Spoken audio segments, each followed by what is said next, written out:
Ready to see how I made this Blue Beetle helmet? Stick around and find out.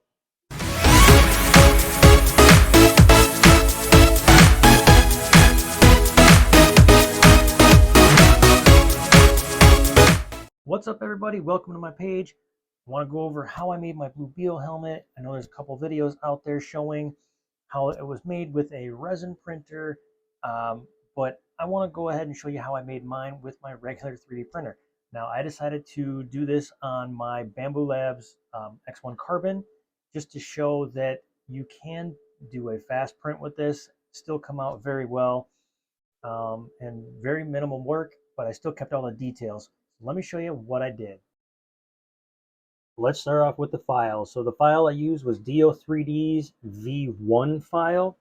I had printed this one off, I think June or July of last year when the Blue Beetle movie was first announced and some photos were leaked. But then the hype of everything kind of quieted down and I didn't know what to do with it because I had already printed it and it sat on my shelf for so long because I didn't think the movie was going to be coming out, because there was going back and forth. Long story short, I just didn't know what to do with it. So I used the V1, and just recently, within the last month or so, I believe, the V2 version has been released as well, which I believe has some different facial features on the eyes, and I believe the faceplate sits a little bit better than the V1. So here's the general layout of how I printed this helmet. I know there's quite a few videos out there from Frankly Built, who has made numerous Iron Man helmets and things. So I kind of took that knowledge that he put in those videos into how I'm going to print this. So as you can see, the faceplate, this seemed to be the best orientation because this was the flattest part of the entire build. Now I did add a raft so it didn't go anywhere. I didn't want to lose this print. Now these printers are also known for being fast. Now I ended up printing this on the silent mode, which is actually the slowest speed that you can choose.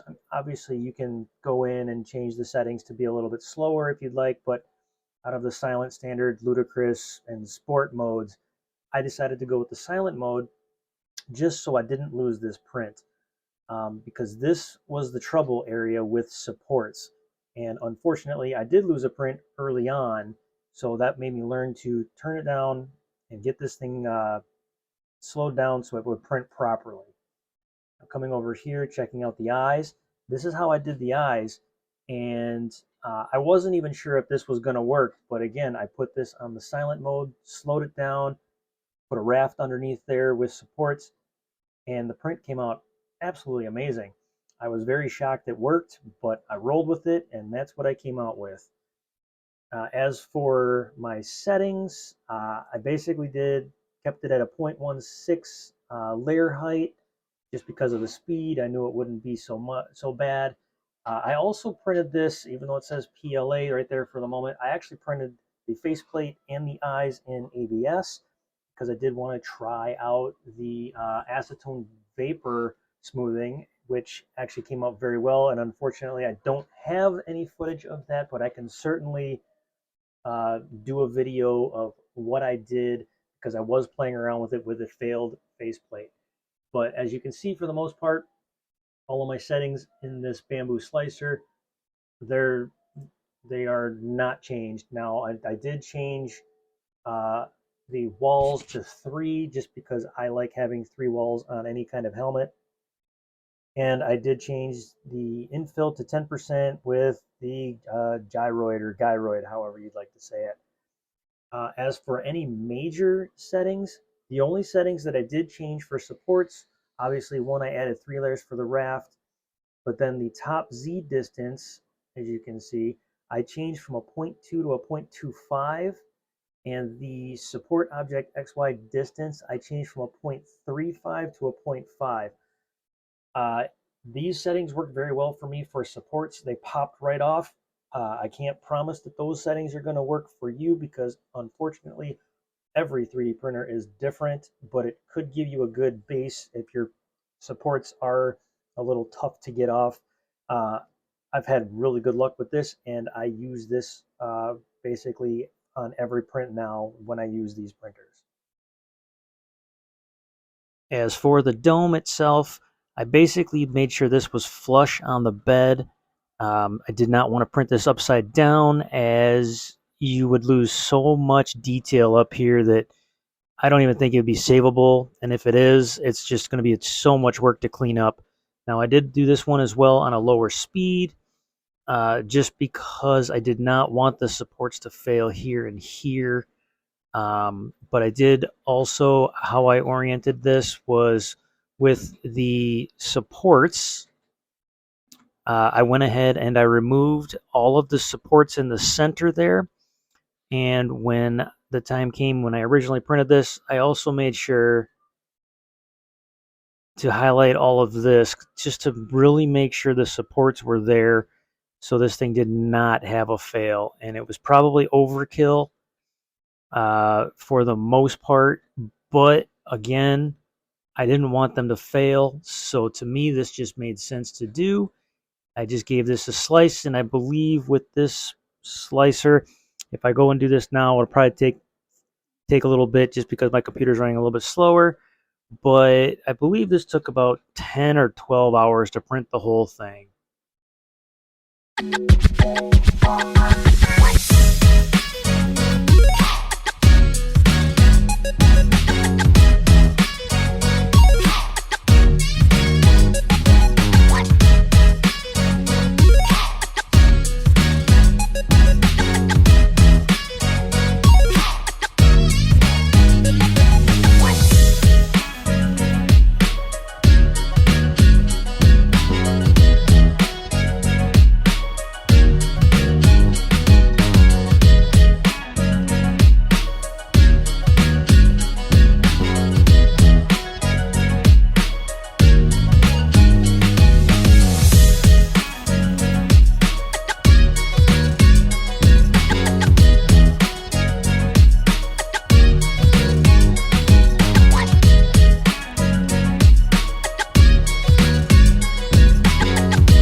So unfortunately, I did have a fail on the first plate that I tried to print.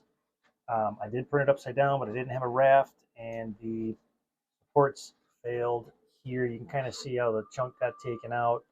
It wasn't going to be whatever. So I used this to test how I wanted to do acetone vapor smoothing.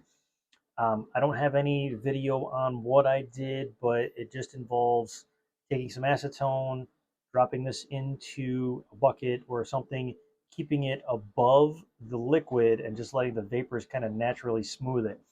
So I played around with this for a little bit, and that's exactly how I smoothed out the faceplate of the helmet. So I can always do a tutorial. If you guys want to see it, just let me know. But this worked out perfect for me to test on making sure I was able to get this thing smooth and not lose any details. Now, I didn't keep it in as long as I did the other one, so it's not as shiny, but at least it gave me an idea of what I needed to do. So now let's head out to the garage.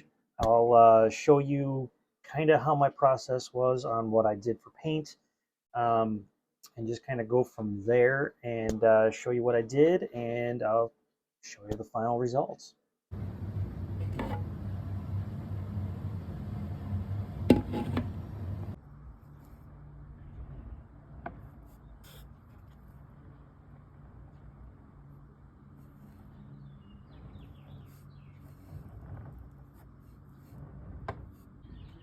So originally I was going to use this Duplicolor blue chrome paint, but for some reason, the nozzle just jammed up, wouldn't print properly, so I had to basically strip it all down.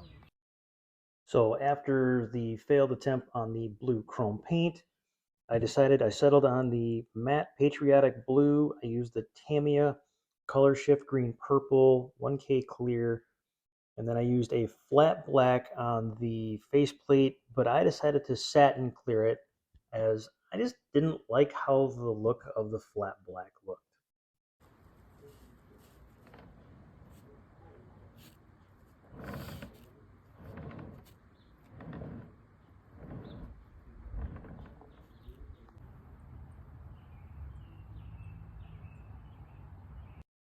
So here's the process on how I got the color shift paint to work for me.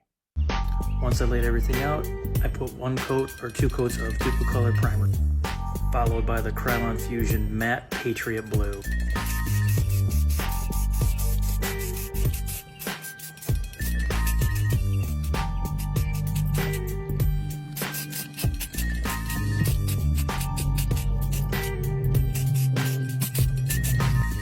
Here comes the fun part, the color shift paint. Tamiya Purple Green Shift with this thing is just incredible.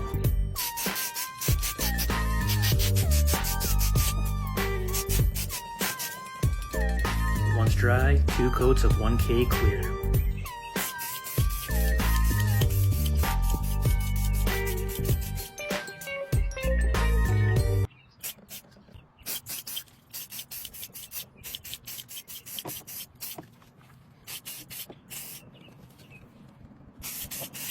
Moving on, working on the eyes, I got a cheap pair of sunglasses from the dollar store, which I have to give credit to Frankly Built.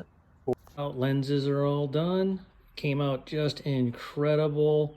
Slight color change on the lens with that color changing paint. Absolutely amazing. So now I decided to let it sit for a couple days, really let that 1K clear cure properly, and you can see the shine just looks incredible. The color shift looks great. Everything just was coming out really, really nice on this helmet, and I couldn't be happier. Here we have it all assembled, looking really, really good. I like that satin clear that I put on the black. The helmet just came out amazing. I really like how it looks. The color shifting looks great. The purple makes it pop. A little bit of green makes it pop as well, and I love it. So that's just how I did my Blue Beetle helmet. I hope you guys learned something.